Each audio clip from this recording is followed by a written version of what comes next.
दिसत आहे सावित्रीबाई फुले, रमाताई आणि राजमाता जिजाऊ या सर्वांना माझं त्रिवार वंदन।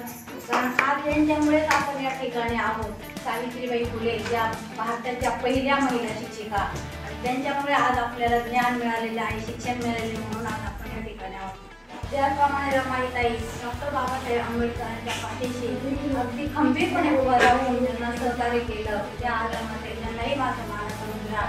तसेच राजमाता जिजाऊ यांनी महाराष्ट्रासाठी युवा घडविला, त्या राजमाता जिजाऊंनाही माझा त्रिवार वंदन। आजच्या या प्रसंगी आपण या ठिकाणी असे जमलेलो आहोत की शिक्षणाचे माहेरघर म्हणून पुण्यामध्ये सावित्रीबाई फुले यांनी पहिली मुलीची शाळा काढली आणि महाराणी अहिल्याबाई होळकर राजराणी असूनही त्या राजयोगिनी झाली। पुण्याची कामे करत त्यांनी पुण्यश्लोक म्हणून जनमानसी अमर झाली। या वीरांगणे पुढे अजून एक सुद्धा ठरलेला आहे, महाराणी ताराबाई। महिला प्रथम कुठे साजरा केला जातो तर 8 मार्च 1908 रोजी पहा, न्यूयॉर्क या ठिकाणी कपड्याचा कारखाना होता आणि तिथे भरपूर महिला कामाला होत्या, पण जास्त वेळ काम करून घेऊन कमी मोबदला मिळायचा त्यांना, आणि म्हणून त्या ठिकाणी काय झालं, एक दिवस त्या क्लारा जेटली नावाच्या ज्या प्रमुख झाल्या त्यांनी मोठं आंदोलन केलं आणि त्या आंदोलनाचं नेतृत्व त्यांनी पार पाडलं। तर त्या दिवशी मग त्यांनी जे आंदोलन केलं त्यांच्या ज्या मागण्या होत्या त्या सर्व त्यांनी पूर्ण झाल्या। कमी वेळ तास म्हणजे कमी तास भरपूर आपला थोडं कामाचा मोबदला त्यांनी मान्य केलं त्या मागण्या, आणि तो दिवस होता 8 मार्च। त्या दिवसापासून जागतिक महिला दिन साजरा होऊ लागला, महिलांचा आत्मसन्मान होऊ लागला। आपण पाहतो आजही महिला सुरक्षित नाही, हे बघा तुम्ही ग्रामीण भागात पहा, शहरी भागात पहा, अगदी असुरक्षितता निर्माण झालेली आहे।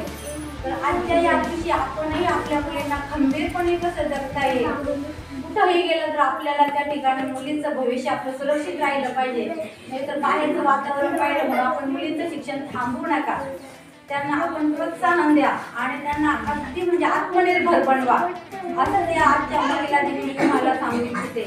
आणि आपण पाहतो ही घटना घडते प्रत्येक ठिकाणी, असे काही विक्षिप्त कृती बघायला भेटतात।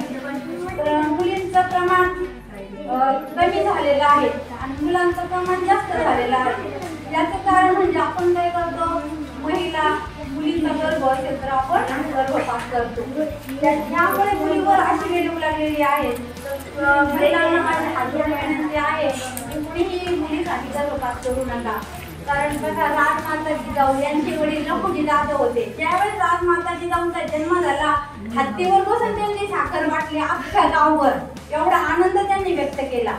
नंतर आपल्याकडे अजून अशीच प्रथा आहे, मुलगी काही कामाची नाही, ऐके नाही, मग नकोच मुलगी, आपल्याला मुलगा पाहिजे वंशाला दिवा।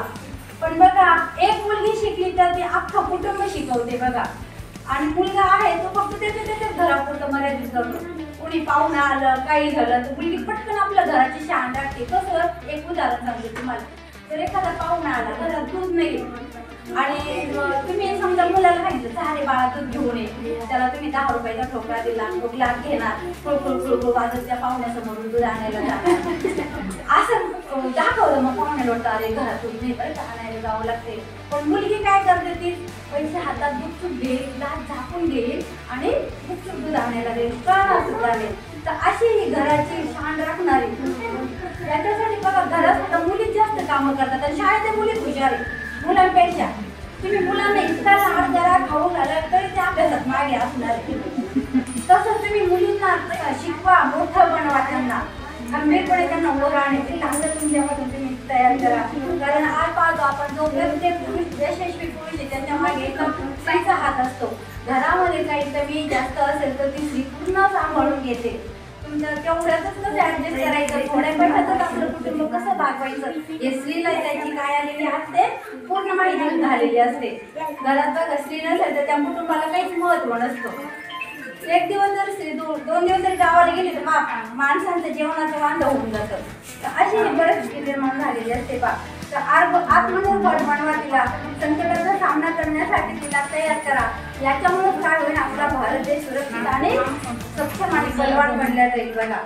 आज आपण पाहतो स्त्री प्रत्येक क्षेत्रात आघाडीवर, राजकारण असो, नारी, ईश्वर की समान है नारी, शक्ति का भंडार है नारी, धैर्य का प्रणाम है नारी, नारी बिन ये जग है अधूरा, जीवन का आधार है नारी, सरस्वती का रूप है नारी, लक्ष्मी का स्वरूप है नारी। जब बढ़ जाए अत्याचार तो काली और दुर्गा का अनुरूप है नारी, जीवन की परिभाषा है नारी, जगत की जननी महा है नारी।